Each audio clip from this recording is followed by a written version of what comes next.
विश्वविद्यालय के professor Tom गिम्सवर्ग ने लगभग 200 देशों के संविधानों का अध्ययन किया और पाया कि उनका औसत जीवन काल मात्र 17 वर्ष है।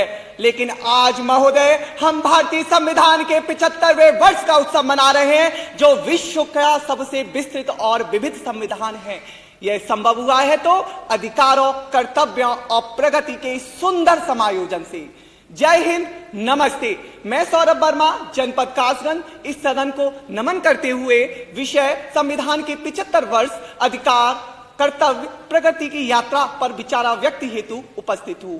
महोदय, मैं जब इस विषय को देखता हूं तो कर्तव्य, अधिकार और प्रगति को अलग अलग ना रखते हुए इनको अंतर संबंधित समझता हूं। अगर बात प्रगति की हो तो भारत ने हरित क्रांति से लेकर चंद्रयान 3 तक न जाने कितने ही सफल कार्यक्रम आयोजित किए, लेकिन इस यात्रा में हमने आपातकाल जैसा काला अध्याय भी देखा, जिसमें मौलिक अधिकारों को निलंबित कर दिया गया। लेकिन जब उसी अध्याय में प्रत्यक्ष रूप से प्रस्फुटित होते हैं मौलिक कर्तव्य, तब यह बात और प्रमाणित हो जाती है कि भारतीय संविधान एक जीवंत दस्तावेज है, जिसको कोई एक व्यक्ति या एक सरकार नष्ट नहीं कर सकती। महोदय, वैसे तो संविधान ने स्वतंत्रता, समानता, शोषण के विरुद्ध अधिकार जैसे कई मौलिक अधिकार दिए हैं, लेकिन बढ़ते वैश्वीकरण में जहां हम एक दूसरे को देख रहे हैं तो एक नए रूप में मौलिक अधिकार आते हैं निजता के अधिकार के साथ, जो व्यक्तिगत जीवन में अनावश्यक हस्तक्षेप को रोकते हैं।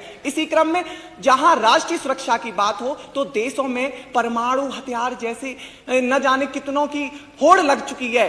इसी मद्देनजर सुप्रीम कोर्ट अनुच्छेद 21 को परिभाषित करते हुए कहते हैं राइट टू क्लीन एनवायरनमेंट। इस तरह हम समझ सकते हैं कि जहां प्रगति की दिशा में आगे बढ़ रहे हैं तो वहीं मौलिक अधिकार नया रूप धारण कर रहे हैं, ना कि अपना महत्व कम कर रहे हैं। आज भी उतने ही प्रासंगिक हैं जितने कि अब तक थे। इसी तरह संविधान सांस्कृतिक अल्पसंख्यकों को अपनी संस्कृति का संरक्षण करने तथा अपनी बोली बोलने का अधिकार देता है। मुझे गर्व है कि मैं उत्तर प्रदेश की उस प्रसिद्ध गोंडा जनजाति का वेशभूषा के माध्यम से मैं प्रदर्शन कर रहा हूं, जिसको हाल ही में 2022 में सरकार ने एससी वर्ग से निकालकर एसटी वर्ग में सम्मिलित किया। यह इस ओर इंगित करता है कि नागरिक चाहे सामान्य श्रेणी से हो या जनजाति समुदाय से, संविधान सभी को समान अधिकार देता है। मुझे मेरी क्षेत्रीय बोली बोलते हुए हर्ष हो रहा हुआ है कि अगर हमें विकसित भारत बनाना है तो हम सबको सामूहिक प्रयास करना होगा,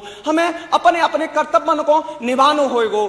महोदय, हमें मौलिक अधिकार रूपी सड़क पर चलकर कर्तव्य रूपी सेवा भाव करते हुए सतत विकास रूपी प्रगति की दिशा में आगे बढ़ने की आवश्यकता है। महोदय, हमें इसी के साथ पंचप्रण को हृदय से स्वीकार करने की आवश्यकता है। जय हिंद।